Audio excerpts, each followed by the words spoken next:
Господи Ісусе Христе, Сине Божий, помилуй меня грешного. Сина и Светлого Дух. Амин. Возлюбени во Христа Бога, братья и сестры,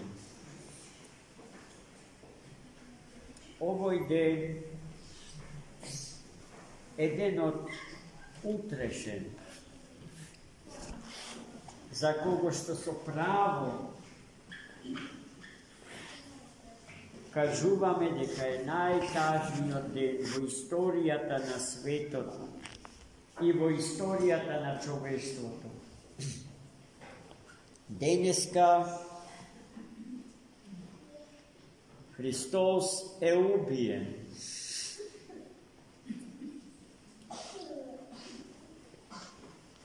Otkako preto čovekot od nego sozdaden.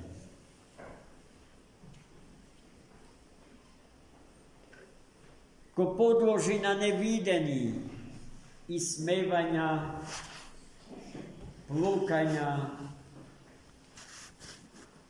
šamarenja, zaušenja, vlečenje za uvo, podsmevanja, plukanje,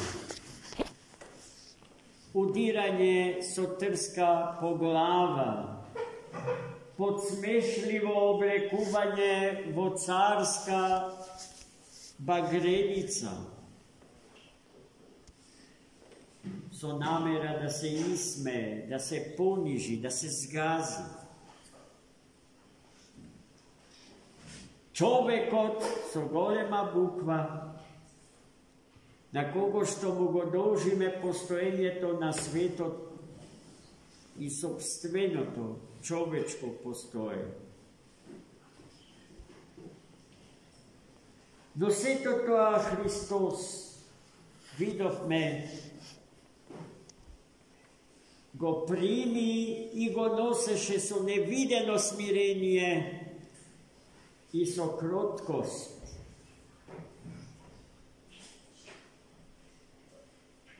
Za da go spasi čovekot i da go spasi svetot ko što čovekot žive, a jedni od i drugi od se tvorbi, bi rekao, rakotvorbi Božji.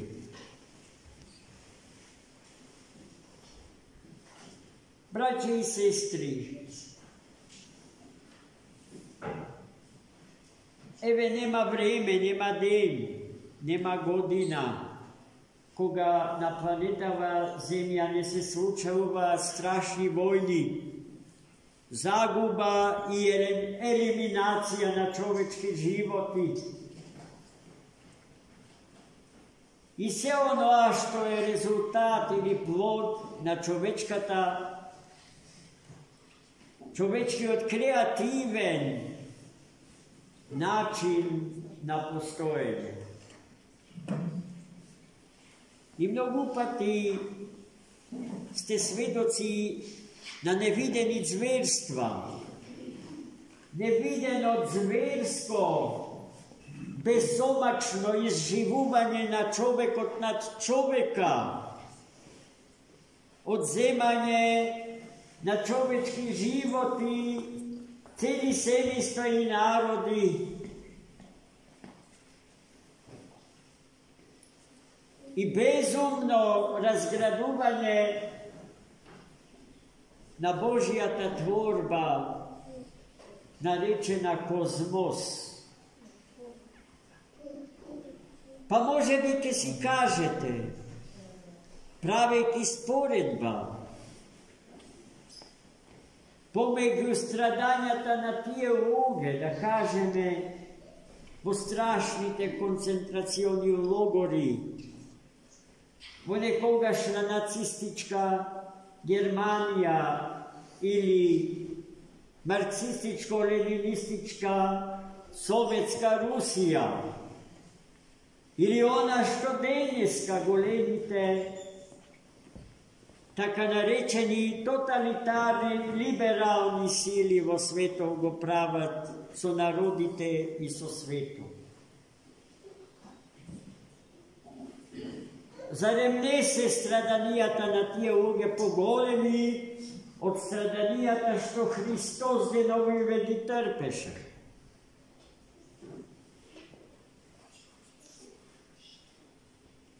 Ако Христа Господа го сведиме на наше човечко рамниште, и ако Христа Господа го изедначиме во се со нас, па и во гревот и во смртта, јасно е дека нашиот ум правилно размислува. Но во што е богохулноста и богоотстапноста на таквата човечка мисла? Во фактор што споредува две неспоредливи личности и состојби на човечката природа. Христос, според зборовите на благоразумниот разбойник од десната страна на Христос, распнат, го кажа тоа што јас сакам денеска да ви го кажам. Прекорувајќи го безумниот разбойник од левата страна, во моментите кога хули на Бога, воден од помислата и од потребата да го спаси својот гол живот. Ако си Господ, спаси се најпрво себе си, спаси не и нас. Благоразумниот разбойник го прекорува, молчи му вика безсрамнико. Јас и ти праведно сме казначи. Според законите на тогашната Римска империја, тие биле дефинирани како класични злосторници, а таквите биле осудувани со смрт на крст. Крстот до Христа беше средство за казнување и измачување на злосторниците. А овој човек и покажува на Христа. Ништо не сгрешил. Никому ништо не сгрешил.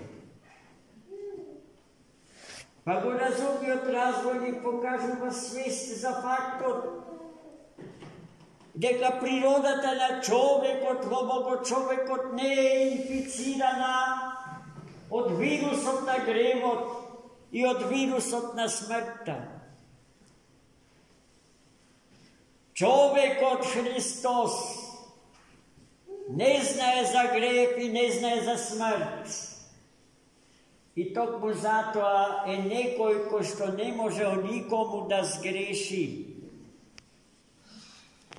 А се што рекол и се што направил, го кажал и го направил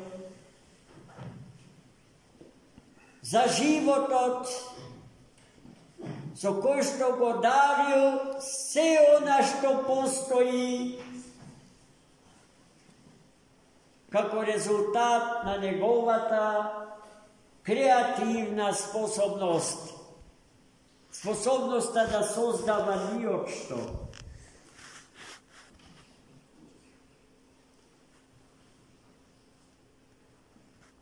И тој кој што не знае за грев, тој што не знае за смрт,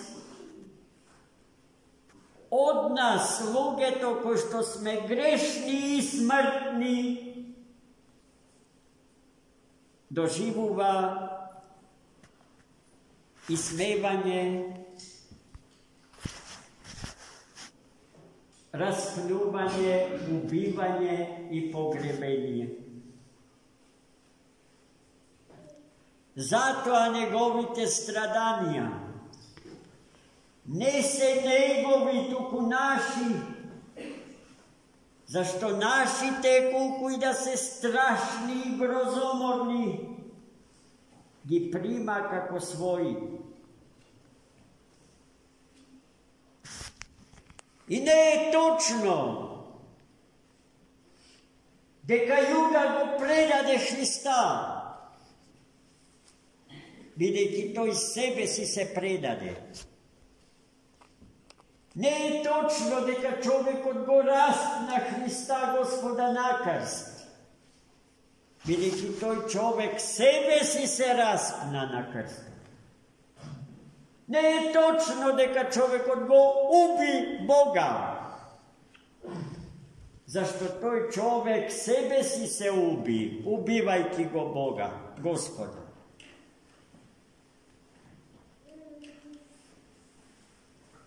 Јосиф од Ариматеја и Никодим, откако дозна за смртта на Иисуса, чии тајни ученици беа, иако беа познати, афирмирани обштествени дејци, членови на Сенатот, измолија од Пилата да им го даде телото на Христа Господа, да го подготват за погребение според древните еврејски обичаи за погребување. И тоа ќе се случи утре, браќа и сестри. Утре Христа Господа ќе го погреби. Но да не заборавиме тоа што ни самите еврејски членови на Синедрионот не го заборавија, а ни самите римски империски власти во Палестина.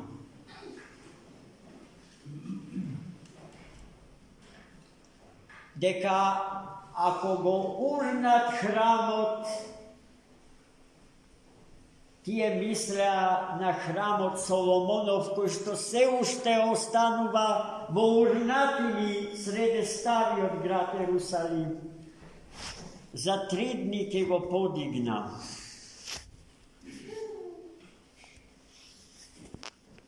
Соломон, тој храм го градеше неколку десеттици години. Така да зборовите Христови сулудо им изгледа на оние што го слуша, дека за 3 дни ќе го возобнови тој храм. Но Христос не зборуваше за храмот на Соломона, туку за храмот на човечкото тело. И тоа ќе се случи со името на Бога во 3-тиот ден од после денешниот ден, во 1-иот ден од седмицата, во недела, раното и зутрина. Затоа секој ден се собираме во овој свет храм, за да земеме учество во Христовиот живот,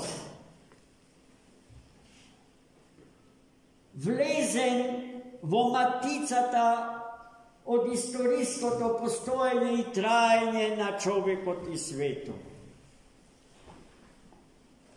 И конечно да осознаеме дека патот што го изоде Христос за спасение на човекот и на светот е патот што треба и ние да го изодиме. Но без марморење, без изразување на незадоволство и хулење на Бога, туку со чувство на благодарност и со духовна радост. Амин. За многу години.